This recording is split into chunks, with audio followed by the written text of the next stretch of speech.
전 시간에 말씀 주셨던 게 주로 이제 피칭까지 피칭하고 제작 그쵸. 프로세스하고 예, 진행을 했었고 예.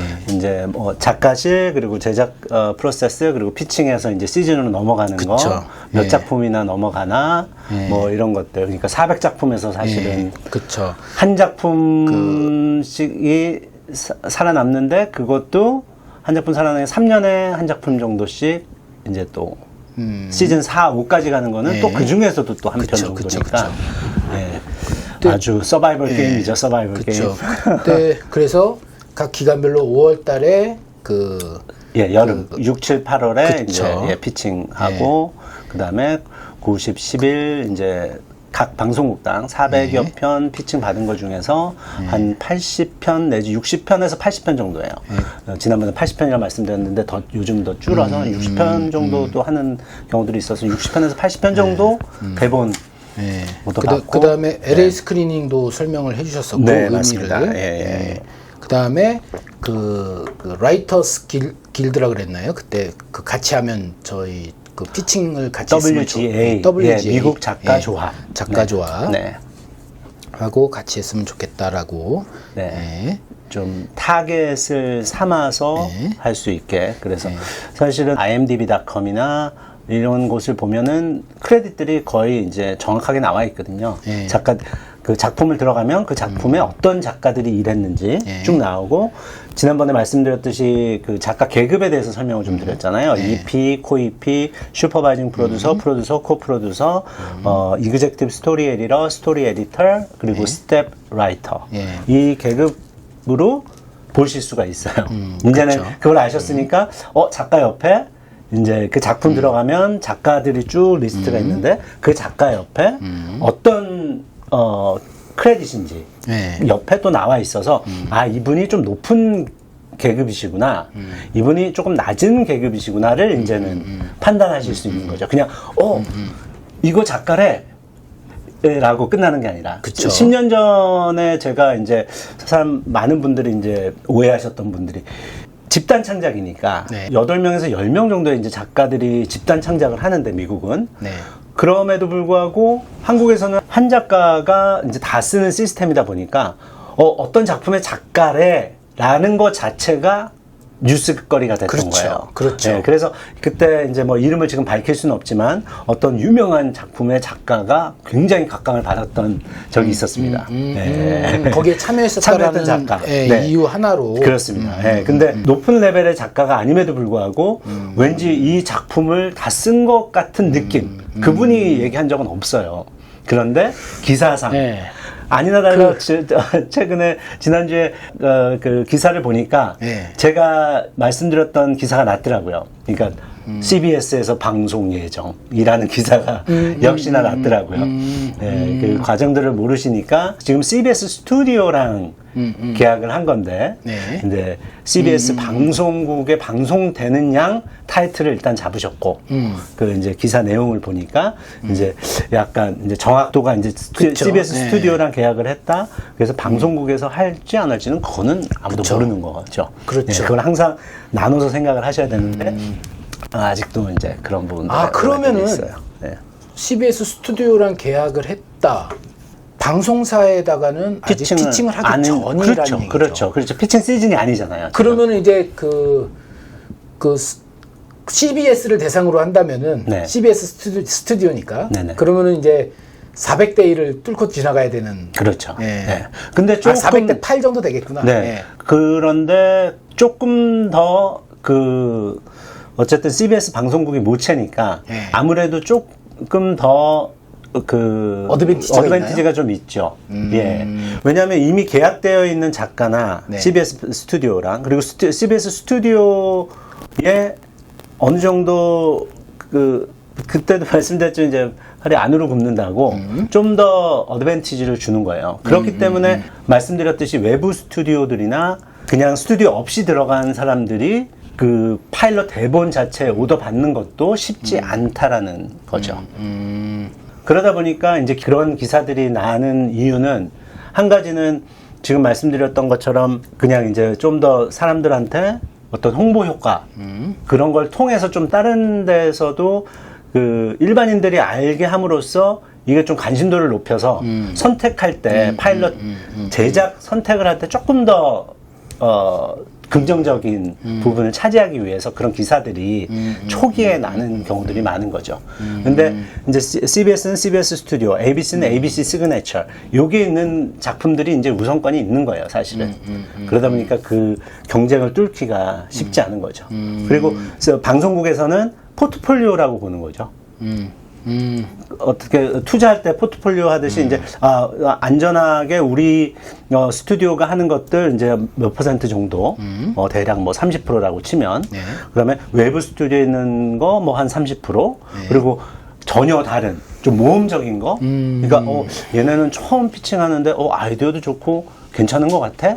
작가도 똘똘해 보이고 괜찮은 것 같아. 그런 것도 30%. 그러니까 위험성 있는 거, 좀 괜찮은 거, 안전한 거. 이거를 이제 포트폴리오해서 사실은 피칭을 한 후 선택이 되는 거죠. 네, 그러면 조금 대본들이. 다시 좀 정리를 한다면은 네. 현재 CBS 스튜디오랑 계약이 됐다는 얘기는 그냥 계약만 된 거고 네. 그다음에 행간적인 의미는 작가를 섭외합니다라는 의미가 더 강한 기사고. 그렇죠. 작가를 찾고 있는 기사이기도 그래야지 하죠. 그 이후에 이제 프로세스가 이제 작가가 이제 붙어서 피칭 준비. 그렇죠. 피칭 준비를 네. 해야지 이 CBS 방송국에서는 그 작가를 보고 또 선정을 하는 거니까. 그렇죠. 사실 그렇죠. 이 이후에서는 사실은 그 W에서 참여했었던 분들이나 이런 분들은 사실 이제는 그냥 손 놓고 보기만 하면 되는 그런 셈이죠. 그런 거죠? 셈이죠. 그분들이 뭐 여기 그 미국에 계셔서 네. 원작자 분이나 뭐 제작사가 만약에 미국에 있다라고 하면 뭐 지사가 있다든지 한다고 하면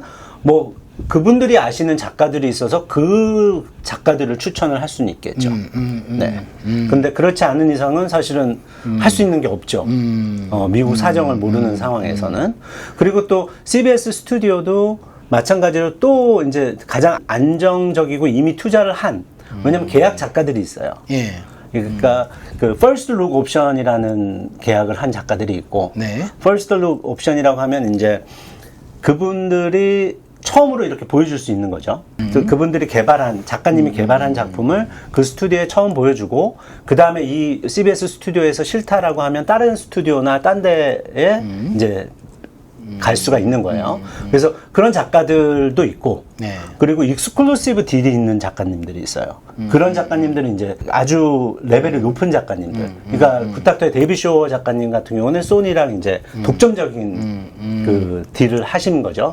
독점적이기 때문에 이분이 하고 싶은데 그 스튜디오에서 이거는 힘들 것 같아요 하면 못 하는 거예요. 그거는.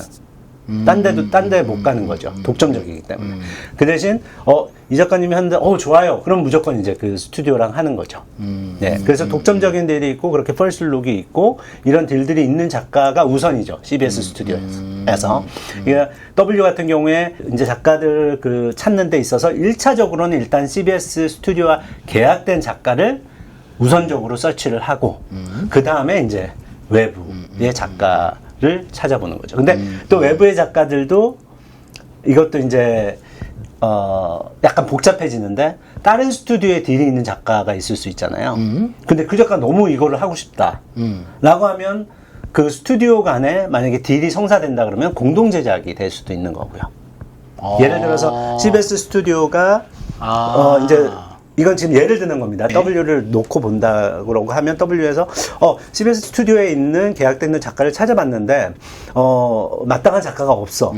그런데 갑자기 ABC 시그네처에서 사인한 굉장히 높은 레벨의 작가가 자기네 이제 스튜디오나 이제 제작자들이 봐도 와, 이 작가면은 이 작품을 너무 잘 만들 것 같아. 라는 작가가 나 하고 싶어라고 손을 들 수 있는 거죠.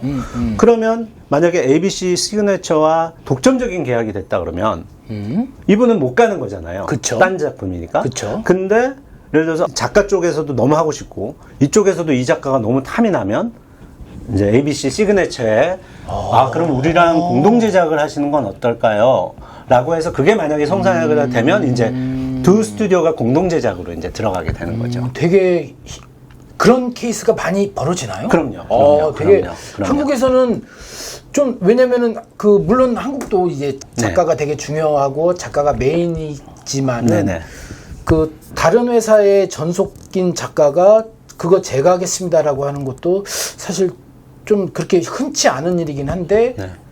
그런 의향을 보였다라고 해가지고 두 회사가 공동 제작으로까지 가는 거는 되게 흔치 않은 일인 것 같은데 미국에서는 그게 되게 흔한 네, 일이군요. 그럼요. 막 흔한 건 아니지만 가능성들이 보면은 공동 제작으로 되어 있는 스튜디오들 작품들이 있어요. 보면 크레딧이 예를 들어서 소니 스튜디오도 나오는데 뭐 ABC도 나오기도 하고 뭐 CBS가 나오기도 하고 CBS 스튜디오와 뭐가 같이 있기도 하고 그렇게 공동 제작이 되는 건 1차적으로는 방송국의 외부 스튜디오에서 가져온 작품이 성공적일 것 같으면 자기네 스튜디오도 끼워주면서 같이 공동 제작하는 경우도 있고 지금 말씀드린 것처럼 작가하고 결합 때문에 공동 제작하는 경우도. 근데 이런 모든 것들이 가능할 수 있는 거는 이제 제작사들이기 때문이죠. 스튜디오들이. 근데 한국에 말씀하신 것처럼 그게 힘들다라고 말씀하신 거는 어떻게 보면 방송국에 계약을 한 작가들이잖아요. 그렇죠. 그런데 방송국에서 다른 방송국 작품을 하게 하는 거는 이거는 이제 사실은 그렇죠. 네, 말이 안 되기 때문에 사실은 그런 경우들이 없는 그래도 거죠. 그 제작사에 소속이 되어 있는 작가분들도 계시기는 한데, 근데 이분들 같은 경우에도 사실은 그 회사에서 그걸 결정을 해서 자기 작가 위주 혹은 프리랜서 작가들 네. 그 회사랑 계약을 해가지고 하는 형태지 공동 제작으로 회사 공동 제작으로까지는 가지 않는데 보통은 잘 안 하죠. 왜냐하면 그 작가가 그럼 이 작품이 욕심이 나면 그 작품을 하고 오게 해주던가 이렇게 하시죠. 그렇죠. 아니면은 그렇죠. 그냥 못 간다라고 그렇죠. 하던가. 그렇죠. 그래서 예를 들어서 뭐 한국에 있는 작가님들 뭐 탑 작가님들이 뭐 어떤 회사랑 뭐 3개 계약을 했는데 2개를 했는데 다른 회사에서 준 작품이 이거 너무 하고 싶어.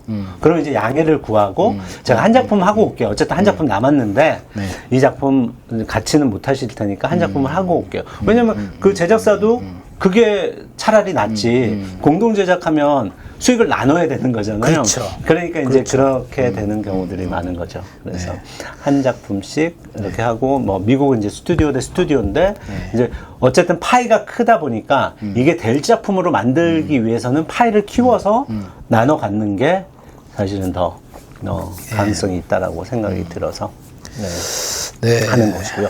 오늘은 지난번에 이어서 말씀드릴 게 지금까지 이제 뭐 모든 프로세스와 제작 프로세스와 피칭부터 해서 어떻게 방송이 되고 시즌으로 넘어가고 몇 작품이나 그렇게 진행이 되는지 등을 알아봤고 작가실에 대한 얘기도 알아봤는데 그럼 굿닥터의 케이스를 통해서 물론 지금까지 기사화되고 외부에 알려진 것만 이제 제가 말씀을 드릴 수가 있고 그 안에 더 아주 깊숙이 들어간 얘기들은 사실은 이제 말씀드리기가 애매한 부분들이 있기 때문에 그런 것들은 제하고 이제 현재까지 오픈돼 있는 얘기들을 비밀 유지 계약 때문에 그런 건가요? 아니면 비밀 유지 계약도 그렇고 이제 숫자적인 거나 이런 것들은 사실은 다 이제 그쵸. 민감한 부분이기 때문에 그런 것들을 또 이제 방송을 통해서 한번 나가면 이제 담을 수가 없기 때문에 그렇죠. 그래도 사실은 많은 분들이 이제 편집된 것들만 보셨기 때문에 이렇게 처음부터 어떻게 진행이 쭉 됐는지는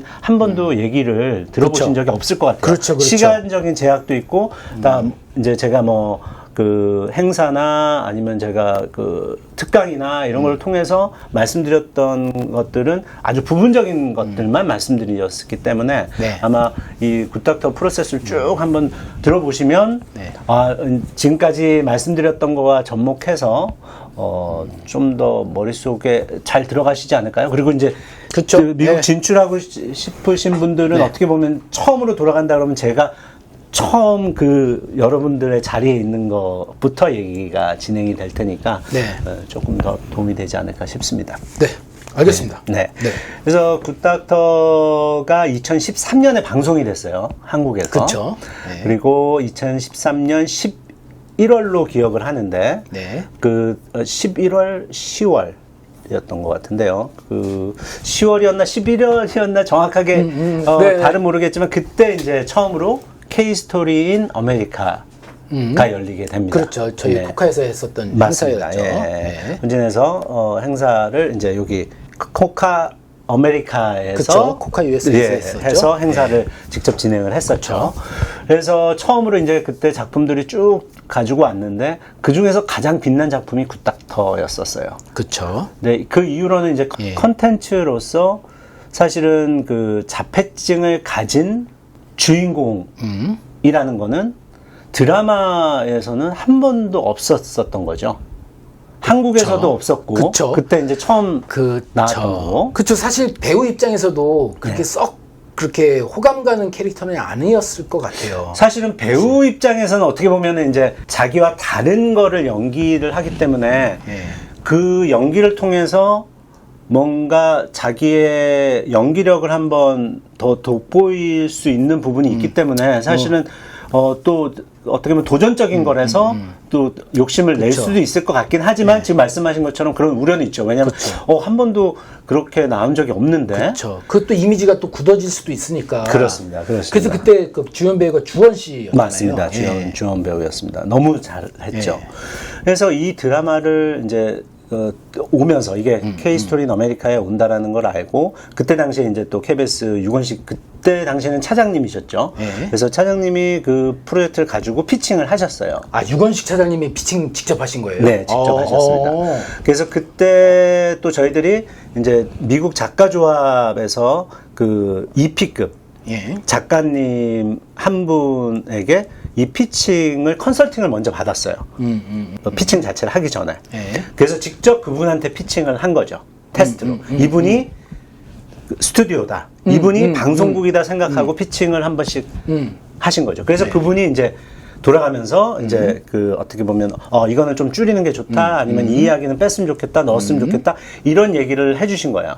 그러면서 이제 이 작품을 보시면서 이거는 두기 하우저와 하우스가 만난 작품 이라고 하면 좋겠다라는 거를 이제 해주신 거죠. 아, 그렇게 멘트를 치면 더 확실하게 이해가 될 수 있다. 그렇게 말씀을 딱 듣고 나서 이제 그거를 수정을 해서 이제 본 피칭 때는 이제 그렇게 피칭을 했는데 그 작품이 거기서도 팔렸어요. 그러니까 물론 모의 피칭이긴 했지만 그 작가님이 바로 일어서서 악수하면서 제가 사겠습니다. 그러니까 그 정도로 임팩트가 있었던 거죠. 있었다니. 그 예고편 그 이제 편집을 한 것과 그리고 그 안에서 얘기하는 것이 딱 그 작가님이 저도 아직도 생생한데 그 작가님이 말씀해 주신 건 그거였어요. 뭔가 미국 사람들의 익숙한 이야기인데 왜냐하면 메디컬 쇼라는 것 자체 익숙한 이야기인데 거기에 살짝 다른 게 가미되어 있다. 거기는 뭐냐면 자폐증을 가진 의사라는 거. 외과 의사라는 거. 그게 이제 소아과 의사죠. 우리 한국 작품에서는 소아과 의사라는 거. 그게 이제 딱 들어가 있다라는 게 아주 강력한 것 같다. 그래서 그 얘기를 말씀을 하셨고, 동시에 제가 이제 그 에피소드를 전체를 다 보는데, 한 편도 안 빼고 사실은 감동을 받았다라고 표현을 하고 싶은데, 이 작품을 보면서 어떤 느낌을 가졌냐면, 이거는 이제 이 초창기에 이 작품이 어떻게 리메이크를 하게 결정이 되고, 또 지금 이제 시작하시는 분들이 작품을 고를 때 어떤 마음가짐을 가지고 고르시면 좀 더 가능성이 높아진다라는 걸 개인적인 걸 말씀을 드리는데, 이 작품을 보면서 느꼈던 거는 이 KBS의 굿닥터를 쭉 모든 에피소드를 보면서 느꼈던 거는 일단은 이 캐릭터를 통해서 저의 어린 시절이 생각나게 했던 부분들이 굉장히 많았고요. 어린 시절이라고 한다는 거는 내가 순수했던 시절에 대한 거를 말씀드리고 싶은데, 굉장히 순수하고 어떻게 보면 그 때가 묻지 않은 그런 캐릭터를 보는 순간 스스로를 한번 돌이켜보는 거죠. 예전엔 이런 게 옳고 이런 게 분명히 잘못된 거라고 판단했던 시절이 있었는데, 지금은 전부 다 그레이 에어리아에 있다라는 느낌이 들었어요. 그래서 그걸 보면서 스스로 감동을 하면서 뭐가 그 안에서 이제 뜨거운 것이 올라왔었냐면, 이 작품이 내가 이제 매 에피소드마다 이제 감동을 받고 눈물을 흘리고 이 캐릭터에 대한 이야기, 그리고 자폐증이라는 것 자체도 이제 처음으로 좀 깊이 있게 생각을 해봤고 하면서 느꼈던 것이, 이 감정은 지금 2013년도 당시에 유행하던 미국 드라마들하고는 반대선상에 있는 드라마구나라는 생각을 했어요. 그때 당시에 대히트하고 있었던 작품들이 뭐였냐면 뭐 계속 저희들 얘기하면서 나왔던 작품인데 브레이킹 배드라는 거. 그렇죠. 화학 선생님이 만드는. 암을 암 선고를 받고 자신의 가족들을 지키기 위해서 마약을 만들기 시작하면서 그쵸. 이제 마약왕이 되어가는 이야기를 그린 어떻게 보면 안티히어로죠. 그쵸. 그때 당시 안티히어로라는 게 유행이었고 안티히어로가 그 계속해서 대박을 쳤었어요. 그때 보시면은 덱스터라는 작품도 그쵸. 킬러를 죽이는 그런 작품들도 대박이 나고 있었고 그리고 워킹 데드는 뭐 좀비 드라마긴 하지만 굉장히 잔인한 거 물론 그걸 통해서 사회적인 이슈, 사회에 대한 이야기를 하는 거긴 그쵸. 한데 그 좀비를 죽이고 막 이런 거다 보니까 아무래도 굉장히 잔인하고 네. 수위도 높고 아주 이런 장면은 TV에 못 나올 것 같은데 하는 장면들도 굉장히 많이 나왔거든요. 그 TV MA였으니까요. 그렇죠. 그래서 뭐 사람의 그런 인간의 그런 본성이 좀 사악하다라는 거를 좀 많이 부각시켰던. 그렇죠. 선과 악에 대한 경계가 모호해지는. 그렇죠. 그런 작품들이 이제 계속해서 각광을 받고 사람들이 막 박수를 치고 환호하고 그러고 있었어요. 맞아요. 근데 굿닥터는 좀 보는 사람으로 하여금 좀 선한 마음을 갖게 만드는 드라마였어요. 맞아요. 예. 그러다 보니까 제가 어떤 생각을 했었냐면 한국 드라마가 가진 특징이 뭘까? 그리고 특히 이제 굿닥터를 제가 하고 싶다라고 이제 유건식 그 당시에 유건식 차장님한테 말씀을 드리면서 이걸 꼭 제가 미국에서 하고 싶다라고 말씀드리면서 했던 얘기가 뭐냐면 제가 이제 어떻게 보면은 지금 저와 나이대가 비슷한 분들이 어렸을 때 보고 자랐던 것이 그 당시엔 한국 드라마가 없었잖아요. 있었긴 있었지만 그때 당시 어린 친구들 제가 어렸을 때 당시 80년대나 이런 때는 네. 사실 그런 그 한국 드라마가 없었어요. 지금 이렇게 유명한 뭐였냐면 다 대부분 더빙한 미국 드라마였습니다. 그렇죠. 기억하실지 더빙판이죠. 그렇죠. 그렇죠. 초원의 집. 그렇죠. 초원의 집. 초원의 집. 빨간 그리고 머리엔. 두기 하우저도 마찬가지고. 네. 그리고 그 케빈은 13살이었나요? 그렇죠. 케빈은 13살. 그리고 그 당시에 기억하실지 모르겠는데 원더우먼, 600만 불 사나이, 그리고 V, 그렇죠. V. 그렇죠. 그리고 헐크. 네, 헐크. 그것도 매 에피소드마다 도망다니면서 제가 어렸을 때 봤던 드라마들은 TV로 봤던 드라마들은 그리고 또 뿌리. 그때 한국에서도 소위 말하는 대박이 났었죠. 뿌리가. 쿤타킨테. 그렇죠. 네. 모두가 다 알았잖아요. 그러다 보니까 그 당시에 80년대 그리고 봤던 TV들 그리고 그 당시에 우리가 봤던 영화들 보면 다 필굿 영화들이었었어요. 그때 당시에 뭐 E.T. 뭐 초등학생 때로 돌아가면 E.T. 그리고 Back to the Future, 그쵸. 그리고 Far and Away, 한국에서는 쇼생크 탈출, 그렇죠. 뭐 등등 영화들을 쭉 그때 당시에 유행했고 한국에서 정말 소위 모든 사람들이 막 얘기했던 영화들을 보면 다 feel good. 보고 나면 와 짠하고 눈물도 찔끔 그리고 감동도 그쵸. 있고 뭐 분노의 영역 이런 거. 맞아요. 네. 다들 다 감동이 있었고 그리고 가족에 대한 드라마들도 보면 가족에 대한 얘기 그리고 천사 조나단도 있었구나. 천사 조나단의 드라마도 있었어요. 그래서 뭔가 이렇게 막 줄을 돌아다니면서 미국 드라마들 그 당시에 이제 제가 TV로 봤던 거 한국 드라마보다는 그것들을 많이 봤었으니까 보면 막 돌아다니면서 좋은 일 하면서 돌아다니고 가족들에 대한 얘기를 일거를 이런 이야기들이 다 잘 나가고 있었던 드라마였다라는 거죠. 근데 제가 돌아와서 미국에서 지금 보고 있고 지금 열광하는 드라마들을 보니 전혀 옛날의 드라마가 아닌 거예요. 그렇다면 이 사람들이 이 감정이 없는 건 아니라는 거죠. 그렇기 때문에 만약에 이 감정을 느낄 수 있는 드라마가 나온다면 잘 될 수 있을 것 같다라는 확신이 있었어요, 저는.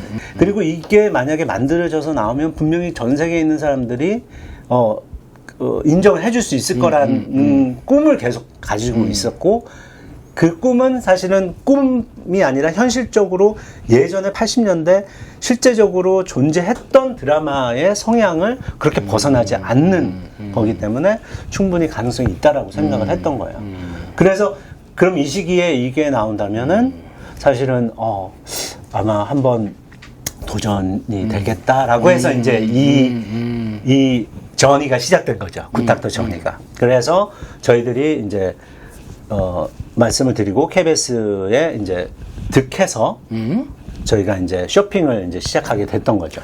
그러면은 네. 그 KBS 그때 물론 KBS였나 KBS 아메리카였나요? 그때는 KBS였죠. KBS. 예. KBS랑 그 대표님과의 관계는 그럼 어떤 관계였던 거죠? 그게 그때는 에이전트 사실은 계열인가요? 프로듀서이기 때문에 그 쇼핑이라는 거를 할 수가 있는데, 그래서 프로듀서가 독점적으로 이제 기간을 짧게 해서 독점적으로 이 작품을 만들 수 있는 데를 붙여서 한번 만들어 보겠습니다.